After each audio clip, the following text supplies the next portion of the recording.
नमस्कार साथियों, स्वागत है आप सभी का टेलीकॉम के ऑनलाइन प्लेटफॉर्म पर।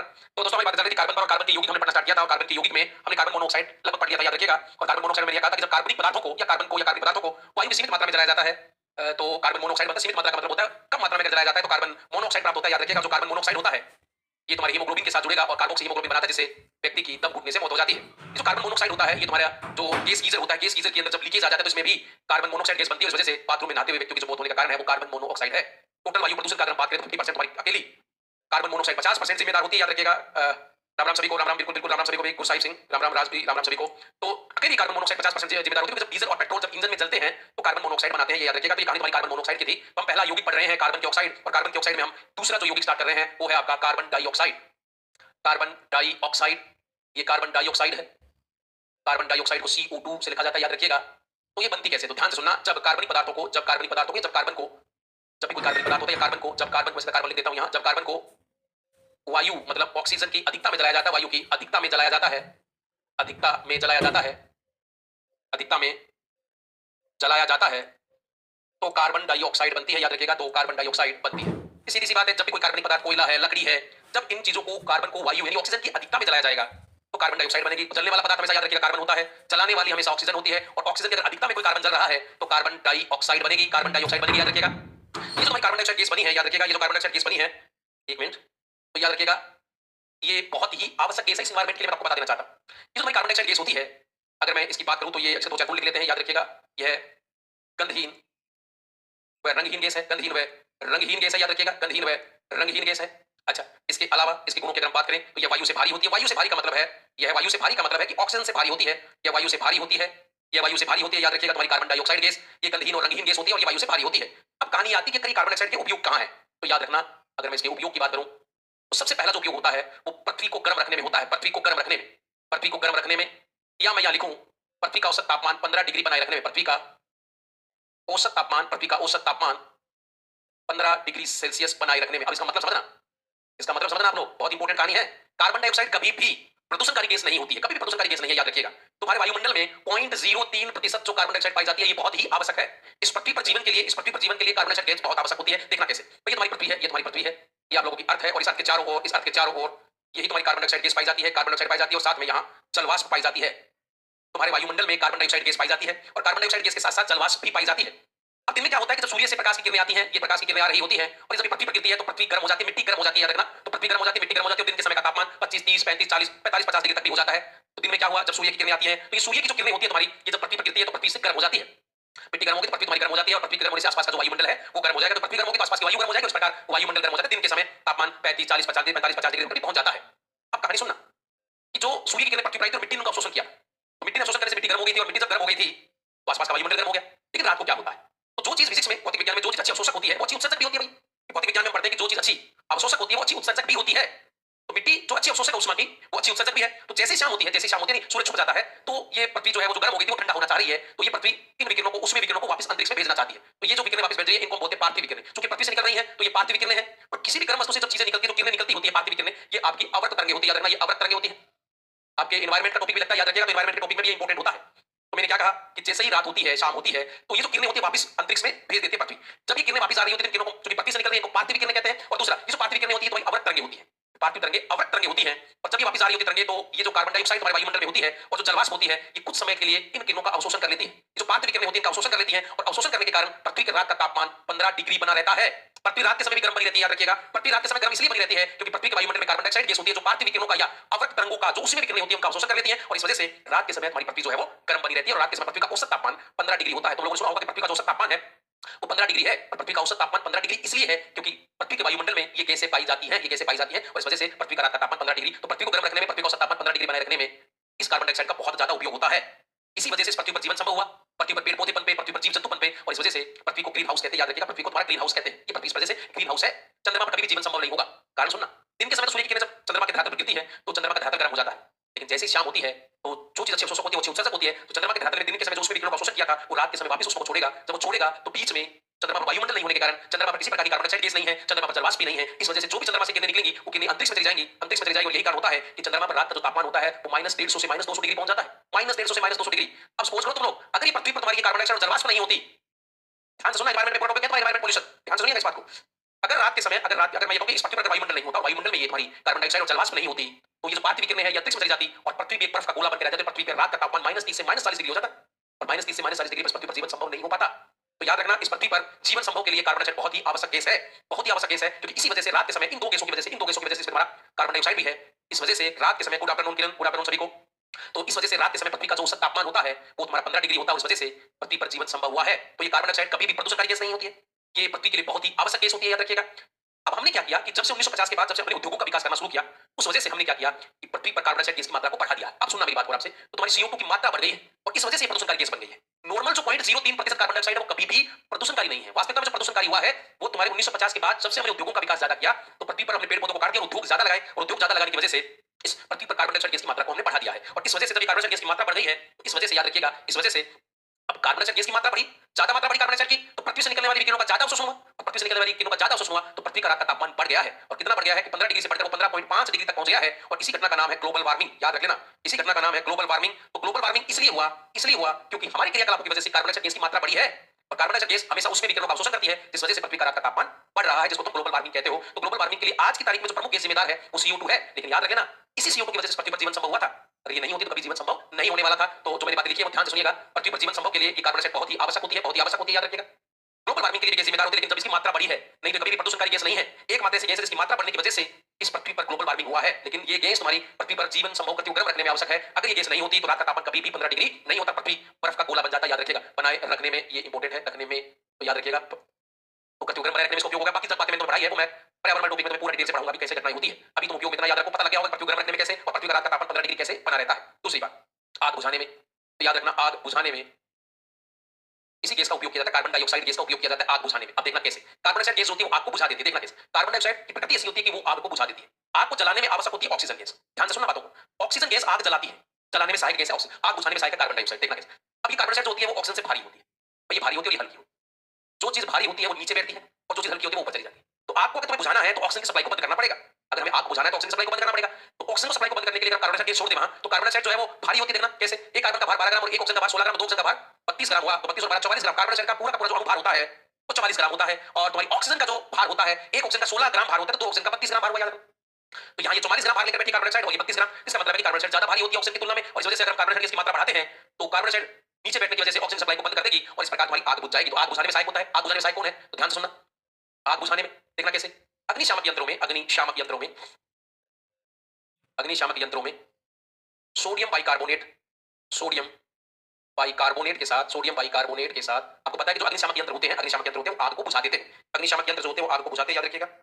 अग्निशामक यंत्र आग को बुझाते हैं। तो अग्निशामक यंत्रों में सोडियम बाइकार्बोनेट, ये सूत्र होता है NaHCO3, ये मैं तुम्हें लोगों को करवा चुका। सोडियम बाइकार्बोनेट के साथ तनु सल्फ्यूरिक अम्ल भरा होता है, तनु सल्फ्यूरिक अम्ल भरा होता है, सल्फ्यूरिक अम्ल भरा होता है, H2SO4 भरा होता है। अब अग्निशामक यंत्रों में हम उसका उपयोग करते हैं आग को बुझाने में। अग्निशामक यंत्र का उपयोग आग को बुझाने में किया जाता है। तो अग्निशामक यंत्रों में भरा क्या होता है, तो सोडियम बाइकार्बोनेट के साथ सल्फ्यूरिक अम्ल भरा होता है। जब कहीं आग लग जाती है तो ये दोनों आपस में देखा होगा, जब ये आग लग जाती है तो पिस्टन को दबाते हैं और जब पिस्टन दबता है तो तुम्हारा ये सोडियम बाइकार्बोनेट है, ये मिलता है तुम्हारा सल्फ्यूरिक अम्ल से। और यहाँ जब ये मिलेगा तो याद रखिएगा यहाँ पर Na2SO4 बनेगा। और सबसे इंपॉर्टेंट बात है कि अत्यधिक मात्रा में यहाँ कार्बन डाइऑक्साइड गैस रिलीज होगी, अत्यधिक मात्रा में कार्बन डाइऑक्साइड गैस निकलेगी। तो ये जो कार्बन डाइऑक्साइड गैस होगी ये वहां पर फैल जाएगी बहुत ज्यादा, सफेद सफेद रंग का धुआं फैल जाता है। तो इस वजह से CO2 फैल जाती है और ये ऑक्सीजन सप्लाई को बंद कर देती है, जिससे आग बुझ जाती है। तो CO2 और साथ में जल भी बनता है इसमें, याद रखिएगा। तो ये CO2 गैस बनती है, इस वजह से आग बुझ जाती है। प्रश्न आता है अग्निशामक यंत्र आग कैसे बुझाता है, तो अग्निशामक यंत्रों के अंदर ही ये CO2 गैस ही बनती है। तो अगर भरा क्या होता है, प्रश्न ये भी आ जाता है अग्निशामक यंत्र में क्या भरा होता है, तो सोडियम बाइकार्बोनेट के साथ साथ सल्फ्यूरिक अम्ल भरा होता है तुम्हारे अग्निशामक यंत्रों में। इसके अलावा देखना क्या उपयोग होता है इसका, तीसरा उपयोग प्रकाश संश्लेषण में। तो तुम्हारी जो प्रकाश संश्लेषण होता है जिसमें जीव अपने लिए भोजन का निर्माण स्वयं करते हैं प्रकाश संश्लेषण में। तो प्रकाश संश्लेषण में क्या होता है कि CO2 प्लस H2O होता है, कार्बन डाइऑक्साइड और जल की क्रिया होती है और यहाँ पर C6H12O6 बनता है और साथ में ऑक्सीजन गैस बनती है। तो याद रखना, प्रकाश संश्लेषण की क्रिया द्वारा जीव अपने लिए भोजन या ऊर्जा का निर्माण स्वयं करते हैं। तो प्रकाश संश्लेषण में भी तुम्हारी कार्बन डाइऑक्साइड आवश्यक होती है। प्रकाश संश्लेषण की क्रिया में कार्बन डाइऑक्साइड जल से क्रिया करती है और जल से क्रिया करने के बाद यहाँ ग्लूकोज, ये तुम्हारा ग्लूकोज बना देती है, भोजन का निर्माण होता है। तो सौर ऊर्जा रासायनिक ऊर्जा के रूप में संचित हो जाती है। तो ये भी तुम्हारी कार्बन डाइऑक्साइड का उपयोग होता है। तो प्रकाश संश्लेषण में उपयोग होता है। चौथा कृत्रिम श्वसन में, अब ये क्या है ध्यान सुना, कृत्रिम श्वसन में भी कार्बन डाइऑक्साइड का उपयोग किया जाता है। कृत्रिम श्वसन में कैसे, तो याद रखना कार्बोजन, ये तुम्हारा कार्बन डाइऑक्साइड याद रखिएगा, oxygen 95% oxygen plus carbon dioxide होती है 5%। तो कार्बोजन क्या है, 95% ऑक्सीजन और कार्बन डाइऑक्साइड 5% के मिश्रण को, इन दोनों का जो मिश्रण होता है कार्बोजन। तो कार्बोजन का उपयोग कृत्रिम श्वसन में करते हैं, तो अगर आपसे प्रश्न आए कि कृत्रिम श्वसन में किसका उपयोग किया जाता है, तो कार्बोजन का कार्बोजन है क्या? तो 95% ऑक्सीजन का एक सिलेंडर होता है और उसके अंदर 5% तुम्हारी कार्बन डाइऑक्साइड भरी होती है। तो कार्बन डाइऑक्साइड गैस का उपयोग आप कृत्रिम श्वसन में भी कर रहे हैं। कृत्रिम श्वसन में जो कार्बोजन होता है उसमें कार्बन डाइऑक्साइड 5% होती है और कृत्रिम श्वसन में इसका उपयोग किया जाता है। यदि कोई व्यक्ति, ध्यान से सुनना, यदि कोई व्यक्ति कार्बन मोनोऑक्साइड की वजह से बेहोश हो जाता है तो उसको होश में लाने के लिए इसी कार्बोजन का ही तो उपयोग किया जाता है। तो इसी कार्बोजन का उपयोग किया जाता है जिसे होश में लाया जा सकता है। तो कृत्रिम श्वसन का उपयोग में, कृत्रिम श्वसन में याद रखिएगा कार्बन डाइऑक्साइड का उपयोग करते हैं। तो कार्बन मोनोऑक्साइड के कारण बेहोश हुए व्यक्ति को, कारण बेहोश हुए व्यक्ति को कार्बोजन का कृत्रिम श्वसन दिया जाता है। ये याद रखना है, कृत्रिम श्वसन दिया जाता है, कृत्रिम श्वसन दिया जाता है। तो कार्बन डाइऑक्साइड, जब भी कार्बन को वायु की अधिकता में जलाई जाती है तो कार्बन डाइऑक्साइड गैस बनती है। ये रंगहीन गंधहीन गैस होती है और इसका उपयोग हम आग बुझाने में करते हैं, पृथ्वी को गर्म करने में करते हैं, याद रखिएगा। प्रकाश संश्लेषण में इसका उपयोग किया जाता है, कृत्रिम श्वसन में इसका उपयोग किया जाता है और चूने के पानी को दूधिया करने में। ध्यान से सुनना, अगला जो उपयोग है इसका, हमने इसके 4 उपयोग पढ़ लिए हैं। 5वां उपयोग जो कई बार पेपर में प्रश्न पूछा जाता है, चूने के पानी को दूधिया करने में, चूने के पानी को दूधिया करने में। ये इंपॉर्टेंट है, शायद 7वीं 8वीं इसका प्रयोग किया गया, याद रखना, दूधिया करने में, चूने के पानी को दूधिया करने में। अब सुनना मेरी बात को थोड़ा सा ध्यान लगाकर, तो तुम्हारा ये चूने का पानी है और चूने का पानी होता है तुम्हारा कैल्शियम हाइड्रोक्साइड। ये होता है कैल्शियम हाइड्रोक्साइड। ये छठी 7वीं की बातें मैं बता रहा हूं तुम लोगों को और अलग से कुछ नहीं है। कैल्शियम हाइड्रोक्साइड, समय है तो आपको थोड़ा डिटेल में पढ़ लो, छठी 7वीं को थोड़ा और डिटेल में पढ़ लो और क्योंकि जब पेपर आता है तो फिर मेन बातें ही पढ़ी जाती है। ये है तुम्हारा चूने का पानी, कैल्शियम हाइड्रोक्साइड को हम चूने का पानी कहते हैं। ये चूने का पानी है और जब इस चूने के पानी की क्रिया हम, चूने के पानी की क्रिया हम कार्बन डाइऑक्साइड गैस से करवाते हैं तो याद रखिएगा, याद रखिएगा, यहां पर तुम्हारा कैल्शियम कार्बोनेट बन जाता है। ये कैल्शियम कार्बोनेट है, कैल्शियम, कैल्शियम कार्बोनेट है और ये जो तुम्हारा कैल्शियम कार्बोनेट बना है, यही तो इस वजह से तो तुम्हारा दूध जैसा सफेद रंग हो जाता है। चूने के पानी को दूधिया करने का मतलब होता है कि जो तुम्हारा चूने का पानी कैल्शियम हाइड्रोक्साइड था, जब तुमने इसमें कैल्शियम कार्बन डाइऑक्साइड गैस प्रवाहित की तो वहां पर कैल्शियम कार्बोनेट बन गया और ये दूध जैसा पदार्थ होता है, दूधिया पदार्थ होता है, याद रखना। यही तुम्हारा दूधिया पदार्थ है। तो इसका मतलब है कि चूने का पानी कार्बन डाइऑक्साइड गैस से ही क्रिया करके कैल्शियम कार्बोनेट का निर्माण कर देता है, साथ में यहां पर जल निकलता है, याद रखिएगा, जल के अणु भी बनते हैं। तो इस प्रकार कैल्शियम कार्बोनेट का निर्माण होता है। इस प्रकार तुम्हारा याद रखिएगा कैल्शियम कार्बोनेट का निर्माण होता है। तो कैल्शियम कार्बोनेट की चूने का पानी दूधिया हो जाता है। तो प्रश्न आता है, निम्न में से कौन सी गैस चूने के पानी को दूधिया कर देती है? तो याद रखिएगा ये तुम्हारी कैल्शियम, ये कार्बन डाइऑक्साइड गैस है और जो दूधिया पदार्थ बना है उसका सूत्र पूछ लेता है कई बार। तो ये तुम्हारा कैल्शियम कार्बोनेट CaCO3 होता है। तो ये तुम्हारी कार्बन डाइऑक्साइड गैस है, याद रखिएगा। और इसके अलावा एक नोट में, बहुत इंपॉर्टेंट नोट में लिखवा रहा हूं, नोट लिखवा रहा हूं, ठोस कार्बन डाइऑक्साइड, ठोस कार्बन डाइऑक्साइड को शुष्क बर्फ कहते हैं, शुष्क बर्फ कहते हैं, याद रखिएगा। ठोस कार्बन डाइऑक्साइड को शुष्क बर्फ कहते हैं। इसका उपयोग प्रशीतक के रूप में करते हैं, ठंडक पैदा करने। इसका उपयोग प्रशीतक के रूप में करते हैं, प्रशीतक मतलब ठंडक के रूप में करते हैं, प्रशीतक के रूप में करते हैं। इसका उपयोग हम प्रशीतक के रूप में करते हैं, याद रखिएगा। और इसकी जो खोज की गई थी थॉमस बी स्लेट ने, इसकी खोज की थी, इसकी खोज की थी थॉमस बी स्लेट ने, खोज थॉमस बी स्लेट ने की है, थॉमस बी स्लेट ने की है, याद रखिएगा। इसकी खोज जो की है थॉमस बी स्लेट ने की है। तो ये प्रश्न आता है शुष्क बर्फ क्या है? तो ठोस कार्बन डाइऑक्साइड को हम शुष्क बर्फ कहते हैं, इसका उपयोग हम प्रशीतक के रूप में ठंडक पैदा करने में करते हैं, याद रखिएगा। और इसकी खोज की थी थॉमस बी स्लेट ने। तो तुम्हारी जो कार्बन डाइऑक्साइड गैस होती है उसको -60 डिग्री तापमान पर रखा जाए, 1 एटमॉस्फेयर प्रेशर पर। दोबारा सुनिएगा, कार्बन डाइऑक्साइड गैस को यदि -60 डिग्री तापमान पर रखें, 1 वायुमंडलीय ताप पर, तो ठोस रूप में बदल जाती है और ठोस CO को हम शुष्क बर्फ कहते हैं, ड्राई आइस कहते हैं, याद रखिएगा। और ड्राई आइस का उपयोग हम ठंडक पैदा करने में, हॉस्पिटलों में कई बार तुमने देखा होगा कि वहां पर इस प्रकार की चीजें रखी होती है, शुष्क बर्फ रखी होती है, जिसका उपयोग कमरे को ठंडा करने में किया जाता है। तो शुष्क बर्फ कहते हैं, इसी का उपयोग प्रशीतक के रूप में किया जाता है। तो ये है तुम्हारी कार्बन डाइऑक्साइड गैस, याद रखिएगा, जिसके बारे में हमने चर्चा की है। आग बुझाने में, अग्निशामक यंत्रों में यही गैस निकलती है जो आग को बुझा देती है। तो कौन सी गैस का उपयोग आग जलाने में करते हैं? याद रखिएगा, ऑक्सीजन। और आग बुझाने में जो उपयोग किया जाता है वो आपका इसी कार्बन डाइऑक्साइड का किया जाता है। तो ये तुम्हारी कार्बन डाइऑक्साइड, तो हमने कार्बन के ऑक्साइड पढ़ा है। एक थोड़ी सी बात और ध्यान रख लीजिएगा तुम लोग, इसी कार्बन डाइऑक्साइड में, कार्बन डाइऑक्साइड अम्लीय प्रवृत्ति की होती है, कार्बन डाइऑक्साइड अम्लीय प्रवृत्ति की होती है, अम्लीय प्रवृत्ति की, अम्लीय प्रवृत्ति की होती है। देखना कैसे, जब कार्बन डाइऑक्साइड की क्रिया तुम जल से करवाते हो, जल से करवाते हो तो यहाँ कार्बोनिक अम्ल बनता है H2CO3। तो ये देखो तुम्हारा कार्बोनिक अम्ल बना है, ये कार्बोनिक अम्ल बनता है। तो इसका मतलब है कि तुम्हारी जो कार्बन डाइऑक्साइड है वो अम्लीय प्रकृति की होती है। तो कार्बन डाइऑक्साइड अम्लीय प्रकृति की होती है, प्रकृति की होती है, देखना अम्लीय प्रकृति की होती है, क्योंकि जब कार्बन डाइऑक्साइड की क्रिया जल से करवाते हो तो कार्बोनिक अम्ल ही तो बनता है। ये रहा कार्बोनिक अम्ल तुम्हारा। तो तुम जो सोडा वाटर या कोल्ड ड्रिंक्स पीते हो तो जो कोल्ड ड्रिंक्स में खट्टा रंग का जो स्वाद आता है, खट्टा स्वाद जो आता है, उसी कार्बोनिक अम्ल का ही होता है। इसी कार्बोनिक अम्ल का होता है, क्योंकि कोल्ड ड्रिंक्स में हम क्या करते हैं कि अत्यधिक दाब पर पानी में कार्बन डाइऑक्साइड गैस को प्रवाहित करते हैं, अत्यधिक दाब पर कार्बन डाइऑक्साइड गैस को प्रवाहित करते हैं, तो उस कोल्ड ड्रिंक्स में तुम्हारा बन जाता है कार्बोनिक अम्ल। उसी कार्बोनिक अम्ल के कारण ही तो खट्टा स्वाद आता है कोल्ड ड्रिंक्स के अंदर, याद रखना। तो कार्बन डाइऑक्साइड अम्लीय प्रकृति की होती है, क्योंकि जब जल से इसकी क्रिया करवाते हैं तो कार्बोनिक अम्ल बनता है। तो यहीं से एक बात बन जाती है कि सोडा वाटर में, सोडा वाटर में, सोडा वाटर मतलब कोल्ड ड्रिंक्स, कितनी कोल्ड ड्रिंक होती है, सोडा वाटर में अत्यधिक दाब पर, अत्यधिक दाब पर कार्बन डाइऑक्साइड गैस भरी होती है, गैस भरी होती है, ये याद रखना है, भरी होती है। तो कई बार प्रश्न आता है कि सोडा वाटर के अंदर कौन सी गैस का उपयोग किया जाता है? तो कार्बन डाइऑक्साइड गैस पानी में अत्यधिक दाब पर इसमें भरेंगे, याद रखिएगा, जब इसमें भरेंगे तो कार्बोनिक अम्ल का निर्माण होगा और जो कार्बोनिक अम्ल होगा इसी वजह से वो तुम्हें खट्टा स्वाद आता है। और अगर तुम लिटमस पत्र को रखोगे तो लाल लिटमस पत्र जो होता है वो नीला हो जाता है, नीला जो है वो लाल हो जाता है, तो अम्ल है। अगर तुम कार्बन डाइऑक्साइड गैस में लिटमस पत्र से क्रिया कराओगे तो याद रखिएगा कि जो तुम्हारा लिटमस पत्र होता है नीला, वो लाल हो जाता है, इसका मतलब ये तुम्हारी अम्लीय प्रवृत्ति की गैस होती है। तो सोडा वाटर में अत्यधिक ताप पर कार्बन डाइऑक्साइड गैस भरी होती है। तो ये कहानी थी तुम्हारी कार्बन डाइऑक्साइड की। तो हमने कार्बन के ऑक्साइड पढ़े, याद रखिएगा, इसमें कार्बन मोनोऑक्साइड पढ़ा और हमने पढ़ा कार्बन डाइऑक्साइड। अब मैं कार्बनिक यौगिकों में दूसरा लिख रहा हूं यहाँ एथिलीन, एथिलीन या इसे एथीन कहते हैं, एथिलीन या एथीन। इसका सूत्र होता है C2H4, ये होता है दूसरा यौगिक में पढ़ा रहा हूं तुम्हें यहाँ, एथिलीन या एथीन। और इसका जो उपयोग किया जाता है, इसका उपयोग सूत्र होता है C2H4। इसका उपयोग होता है फलों को कृत्रिम रूप से पकाने में, फलों को कृत्रिम रूप से पकाने, फलों को कृत्रिम रूप से पकाने, तो याद रखिएगा इसका उपयोग फलों को कृत्रिम रूप से पकाने में किया जाता है। अगर आपसे पूछे कि एथिलीन या एथीन का उपयोग कहाँ किया जाता है, तो याद रखिएगा इसका उपयोग फलों को कृत्रिम रूप से पकाने में किया जाता है। इसके अलावा तीसरा यौगिक एसिटिलीन। एसिटिलीन इसका सूत्र होता है C2H2। इसको एथाइन भी बोला जाता है, एसिटिलीन को एथाइन भी बोला जाता है, याद रखिएगा। इसका जो उपयोग किया जाता है, इसका उपयोग भी फलों को कृत्रिम रूप से पकाने में करते हैं। इसका भी जो उपयोग होता है फलों को कृत्रिम रूप से पकाने में, फलों को कृत्रिम रूप से पकाने में। तो इन दोनों का उपयोग ही रूप से पकाने में, फलों को कृत्रिम रूप से पकाने में करते हैं। अब तुम देखना कैसे, तुमने देखा होगा कि जब आम के बड़े बड़े कार्टून आते हैं, आम की जो पेटी आती है उसमें कुछ पाउच रखे होते हैं। आम की पेटी के अंदर जो कुछ पाउच रखे होते हैं, वो पाउच क्या है, ध्यान से सुनना। तो फलों की टोकरी में या फलों की पेटी में, मैं यहां लिख रहा हूं, फलों की पेटी में calcium carbide, calcium carbide CaC2 के पाउच भरे होते हैं, के पाउच रखे होते हैं। फलों की पेटी में कैल्शियम कार्बाइड के पाउच या पैकेट रखे होते हैं, पाउच रखे होते हैं।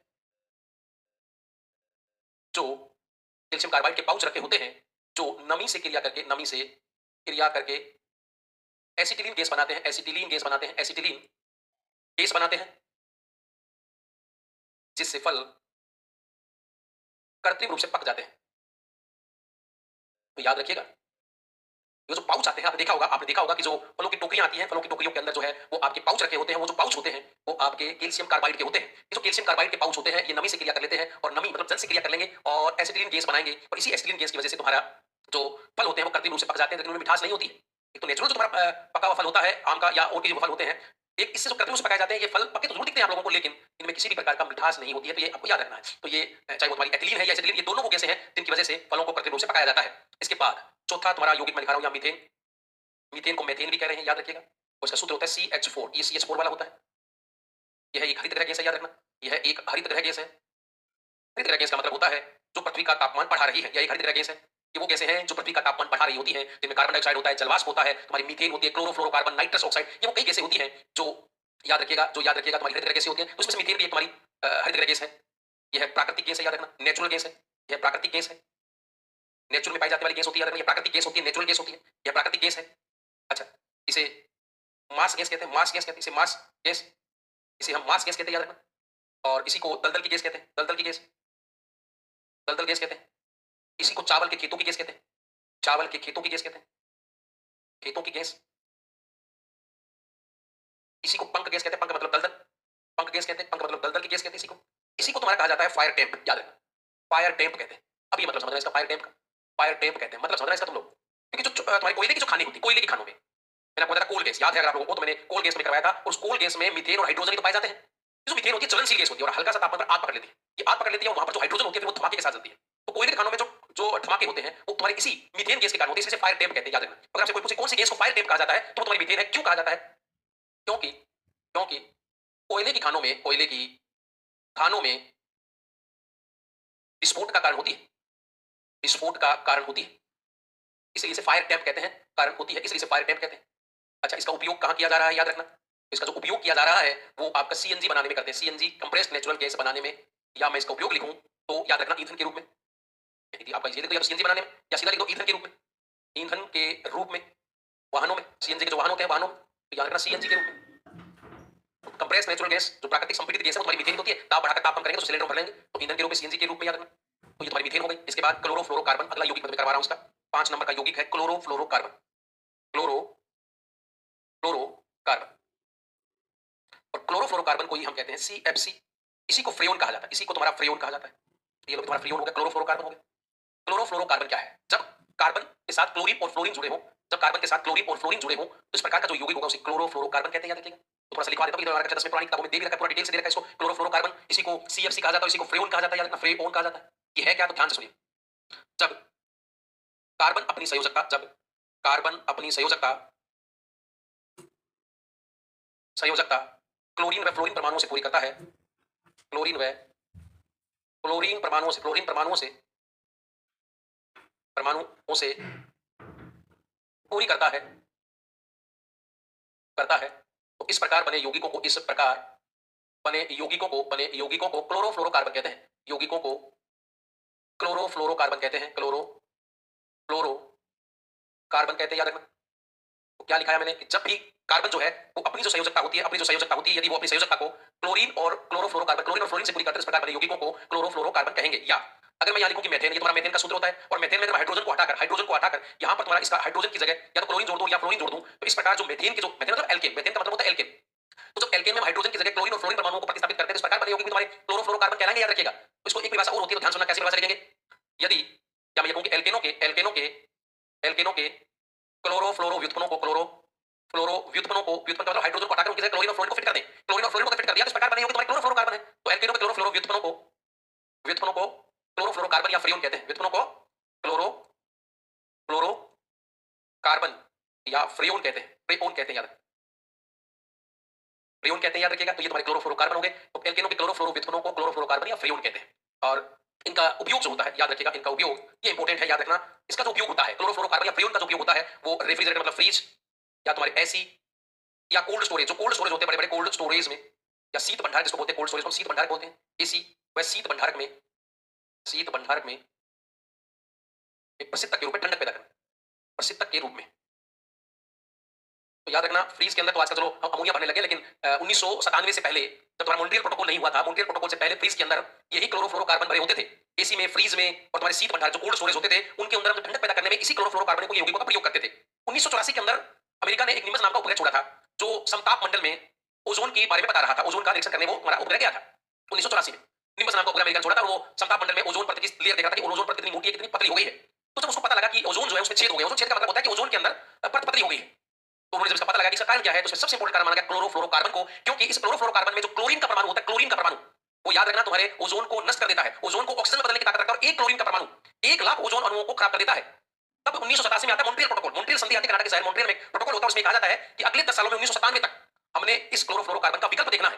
तो इस क्लोरोफ्लोरोकार्बन की जगह हम ऐसे पदार्थों का उपयोग करें जिनसे हमें प्रसिद्ध ठंडक पैदा हो जाए, लेकिन क्योंकि ये पदार्थ जो था वो बहुत ही खतरनाक घातक पदार्थ हो गया था, इसलिए इस पर प्रतिबंध लगाया गया, याद रखना 1997 में जाकर। तब से तुम्हारे फ्रीज में, इनमें से अमोनिया का उपयोग किया जा रहा है या इनके विकल्पों का उपयोग किया जा रहा है, और सिर्फ पदार्थों में भी इनके विकल्पों का उपयोग कर रहे हैं हम। तो याद रखना ये फ्रीज, एसी और शीत भंडारकों में प्रसिद्ध के रूप में इसका उपयोग किया जाता था, अब नहीं किया जा रहा है। दूसरा, जितनी भी सौंदर्य प्रसाधक सामग्री होती है, हमारी सौंदर्य प्रसाधक सामग्री में तो जो लोग देखा होगा, ये जो जितनी भी तुम्हारे फेस वॉश आते हैं या ये क्लोज सेविंग जो क्रीम जिसमें जहाज बनाए जाते हैं, या जो महिलाओं की फेस वॉश क्रीम्स आती हैं, सौंदर्य प्रसाधक सामग्री में भी इसी क्लोरोफ्लोरोकार्बन का ही उपयोग किया जाता है। यही तुम्हारा क्लोरोफ्लोरोकार्बन होता है, याद रखिएगा, जिसका उपयोग जो है वो इन सौंदर्य प्रसाधक सामग्रियों में किया जाता है। और इसके बारे में एक नोट मैं तुम्हें लिखवा देता हूं, एक नोट लिखवा देता हूं, ध्यान से सुनना। यह एक जहरीला पदार्थ नहीं है, ध्यान सुनना, ये बात जहरीला पदार्थ नहीं है, फिर इसे प्रतिबंध किया गया है, जहरीला पदार्थ नहीं है, लेकिन प्रदूषणकारी पदार्थ है, प्रदूषणकारी प्रदूषणकारी पदार्थ है, याद रखिएगा। इसमें जो क्लोरीन होता है, क्लोरीन, ये जो क्लोरीन का परमाणु होता है ये ओजोन को अपघटित करता है, ओजोन अपघटन के लिए जिम्मेदार है, और इसके अंदर जो फ्लोरीन का परमाणु होता है ये ग्लोबल वार्मिंग के लिए जिम्मेदार होता है, ग्लोबल वार्मिंग। तो याद रखना ये दोनों बातें। तो क्लोरोफ्लोरोकार्बन में जो क्लोरीन का परमाणु होता है वो तो ओजोन अपघटन करता है, और फ्लोरीन का परमाणु जो है वो पृथ्वी के तापमान को बढ़ाने में सहायक होता है, याद रखिएगा। तो ये ग्लोबल वार्मिंग के जिम्मेदार होता है। और मॉन्ट्रियल प्रोटोकॉल अगर आ जाए आपके मॉन्ट्रियल संधि में या प्रोटोकॉल में, प्रतिबंधित पदार्थ, कई बार ये भी प्रश्न पूछे गए हैं, हरियाणा के टेट के एग्जाम में पूछे गए हैं, तो याद रखना मॉन्ट्रियल संधि में प्रतिबंधित पदार्थ है, ये प्रतिबंधित पदार्थ है। तो ये बातें भी आपको याद होनी चाहिए, क्लोरोफ्लोरोकार्बन के लिए याद रखिएगा। तो ये तुम्हारा क्लोरोफ्लोरोकार्बन था जिसके बारे में आप लोगों को बातें आनी चाहिए, याद रखिएगा। इसके बाद अगर हम बातें करें तो ध्यान सुनिएगा, हमारा एल्कोहल के बारे में कुछ बातें हम कर लेते हैं, एल्कोहल के बारे में बातें कर लेते हैं, याद रखना। तो अगला जो यौगिक है तुम्हारा एल्कोहल, तो एल्कोहल क्या है, ये कार्बन हाइड्रोजन तथा ऑक्सीजन के यौगिक होते हैं, याद रखना। इसमें कार्बन हाइड्रोजन और ऑक्सीजन के यौगिक हैं, ऑक्सीजन के यौगिक होते हैं, ये कार्बन हाइड्रोजन तथा ऑक्सीजन के यौगिक होते हैं। इनमें एल्कोहल यानी हाइड्रोक्सिल ग्रुप पाया जाता है, इनमें OH समूह पाया जाता है, हाइड्रोक्सिल समूह पाया जाता है, याद रखिएगा। इनमें हाइड्रोक्सिल समूह पाया जाता है, याद रखना, इनमें हाइड्रोक्सिल समूह होता है। ये जो तुम्हारे क्लोरोफ्लोरोकार्बन होते हैं, तो जो तुम्हारे एल्केन होते हैं, जितने भी एल्केन, एल्केन का मतलब मानो मीथेन है तुम्हारा, एल्केन जिसमें कार्बन के बीच में कार्बन के बीच में सिंगल बॉन्ड हो, तो जो भी तुम्हारे एल्केन है उसमें इस हाइड्रोजन की जगह अगर मैं OH समूह को जोड़ दूं, अगर मैं हाइड्रोजन को निकाल उसमें OH समूह जोड़ दूं, तो इस प्रकार जो यौगिक प्राप्त होंगे उन्हें एल्कोहल कहेंगे। भाई तुम्हारा ये एल्केन है, मीथेन है, मीथेन एक एल्केन होता है। अगर मैं यहां से हाइड्रोजन को निकालूं, एक हाइड्रोजन को मैं यहां निकाल देता हूं, तो यहां हो जाएगा ये CH3, और मैंने अगर यहां OH समूह जोड़ दिया तो ये तुम्हारा बन गया है मेथिल एल्कोहल। तो याद रखना एल्केनों से हाइड्रोजन को प्रतिस्थापित करके OH समूह जोड़ने से जो यौगिक प्राप्त होते हैं वो तुम्हारे एल्कोहल होते हैं। मतलब इनमें OH समूह होता है, ये OH वाला हाइड्रोक्सिल समूह होता है। तो अगर तुम एल्केनों से हाइड्रोजन को निकालकर OH समूह जोड़ देते हो तो इस प्रकार जो यौगिक तुम्हें प्राप्त होते हैं वो तुम्हारे एल्कोहल कहलाते हैं, याद रखिएगा। तो कैसे लिखेंगे इनको, एल्केनों से हाइड्रोजन परमाणुओं को हाइड्रोक्सिल समूह है, ये OH समूह से प्रतिस्थापित करने पर जो यौगिक प्राप्त होते हैं, जो पदार्थ प्राप्त होते हैं, जो यौगिक प्राप्त होते हैं उन्हें एल्कोहल कहते हैं, उन्हें एल्कोहल कहते हैं, याद रखिएगा, एल्कोहल कहते हैं, उन्हें एल्कोहल कहते हैं, ये बात आपको याद होनी चाहिए कि जब भी हम किसी एल्केन में से हाइड्रोजन की जगह OH डाल देते हैं तो वो तुम्हारा बन जाता है एल्कोहल। एल्कोहल देखना कैसे, सुनना भाई, ये तुम्हारा एक एथेन है, C2H6 सूत्र होता है एथेन का, एथेन का सूत्र होता है। अगर मैं यहां से एक हाइड्रोजन को कम कर दूं, 5 कर दूं, यहां पर OH जोड़ दूं, तो ये तुम्हारा बन गया एथिल एल्कोहल। मतलब तुम्हारी शराब का निर्माण हो गया इस प्रकार। ये शराब का सूत्र होता है एथिल एल्कोहल, शराब का सूत्र होता है इस प्रकार, ये शराब का निर्माण हो जाएगा जब भी तुम एल्केन से एक हाइड्रोजन परमाणु को OH समूह द्वारा प्रतिस्थापित कर देते हो, इस प्रकार बने तुम्हारे यौगिक एल्कोहल कहलाते हैं। याद रखना, इनका सामान्य सूत्र ध्यान रखिएगा, सामान्य जो सूत्र होता है वो CnH2n+1OH होता है, याद रखिएगा, CnH2n+O1OH होता है। इसमें मैं तुम्हें 2 एल्कोहल करवा रहा हूं, पहला मेथिल एल्कोहल और दूसरा तुम्हें एथिल एल्कोहल कराऊंगा। 2 ही तुम्हारे लेवल में बनेंगे पेपर में, याद रखिएगा, मेथिल एल्कोहल, मेथिल एल्कोहल, तो CH3OH बनेगा, जो सूत्र होता है CH3। N की जगह अगर तुम 1 रखोगे, यहाँ 1 रखोगे तो C1H21 हो जाएगा, 2 और 3 तो CH3OH, ये लोग सूत्र बन गया। अगर तुम N की जगह 1 ही रख देते हो तो ये CH3 मेथिल एल्कोहल का सूत्र हो गया। ये मेथिल एल्कोहल का सूत्र है। इसे जहरीली शराब, इसे जहरीली शराब, कच्ची शराब, कच्ची शराब या स्प्रिट कहते हैं, स्प्रिट कहते हैं, याद रखें। तो अगर आपसे पूछे कि जहरीली शराब का सूत्र क्या होता है तो CH3OH होता है। इसे कच्ची शराब कहते हैं, इसे स्प्रिट कहते हैं। स्प्रिट होता है जलाने के काम आने वाला पदार्थ। अगर कभी आप लोग बड़े और आपने केमिस्ट्री के लैब के आसपास से गुजरे हो तो आपको स्मेल आती है शराब की सीमा पर, वो शराब की जो स्मेल होती है उसी मेथिल एल्कोहल की होती है और ये जहरीली होती है। इसका उपयोग अगर हम बात करें, इसका उपयोग उपयोग इसका याद रखिएगा, शराब को, जो वास्तविक शराब होती है, एथिल एल्कोहल होता है, शराब को पीने के अयोग्य बनाना, पीने के अयोग्य बनाना, इसका जो उपयोग होता है वो शराब को पीने के अयोग्य बनाना होता है। इसके अलावा जितने भी सैनिटाइज हमारे आते हैं हाथ धोने के लिए, उनमें भी इसका उपयोग करते हैं। तो शराब को पीने के अयोग्य बनाने के उसमें क्या मिलाया जाता है, याद रखिएगा, मेथिल एल्कोहल मिलाया जाता है। मेथिल एल्कोहल मिलाने से जो तुम्हारी शराब होती है वो पीने के अयोग्य हो जाती है। तो शराब को पीने के अयोग्य बनाने के लिए उसमें मेथिल एल्कोहल मिला दिया जाता है, मेथिल एल्कोहल मिलाया जाता है, जिसे जहरीली शराब, कच्ची शराब या स्प्रिट कहते हैं। और नोट में डाल देता हूं, इसको पीने से इसकी स्मेल जो होती है, इसकी गंध जो होती है, बिल्कुल शराब की जैसी होती है। और कई बार इसमें भ्रम पैदा होता है कि शराब होती है और इसमें शराब पीने से, इसको पीने से व्यक्तियों की मौत हो जाती है या व्यक्तियों की मौत हो जाती है। तो कई बार तुमने चुनाव में देखा होगा कि जो कच्ची शराब होती है, इस वजह से व्यक्तियों की मौत हो जाती है और बड़े आंदोलन होते हैं, कहते हैं कि इस पर प्रतिबंध, शराब पर प्रतिबंध लगाओ। तो वो जो शराब होती है एल्कोहल, एथिल एल्कोहल होता है, लेकिन उसकी जगह कई बार बन जाता है मेथिल एल्कोहल। इसकी स्मेल और एथिल एल्कोहल की स्मेल सेम होती है और कई बार इसको पीने से व्यक्तियों की मौत हो जाती है, मौत हो जाती है। या कम पी लेते तो व्यक्ति अंधे हो जाते हैं, या व्यक्ति अंधे हो जाते हैं, याद रखिएगा, व्यक्ति अंधे हो जाते हैं। तो याद रखिएगा, ये कुछ कार्बनिक यौगिक हम पढ़ रहे हैं, इसमें 6-7 यौगिक ऊपर हमने चर्चाएं की हैं। अभी 15-20 यौगिक, छोटे-छोटे यौगिक रह गए, बाकी छोटे-छोटे यौगिक रह गए हैं जो हम कल पढ़ लेंगे और इस प्रकार ये टॉपिक हमारा कंप्लीट हो जाएगा, याद रखिएगा। तो हमने ये टॉपिक कक्षा 6 से कक्षा 10 तक पूरा डिटेल में पढ़ा, याद रखिएगा। इससे बाहर अब कुछ भी नहीं है, याद रखना। चलिए, ये तुम्हारे कार्बनिक यौगिक चल रहे हैं, तो बाकी बातें हम कल नेक्स्ट वीडियो में करते हैं। कार्बनिक यौगिक जो 15-20 रह गए हैं, हम उन पे और चर्चा कर लेंगे, याद रखिएगा। तो मिलते हैं नेक्स्ट वीडियो में, तब तक के लिए बहुत-बहुत धन्यवाद।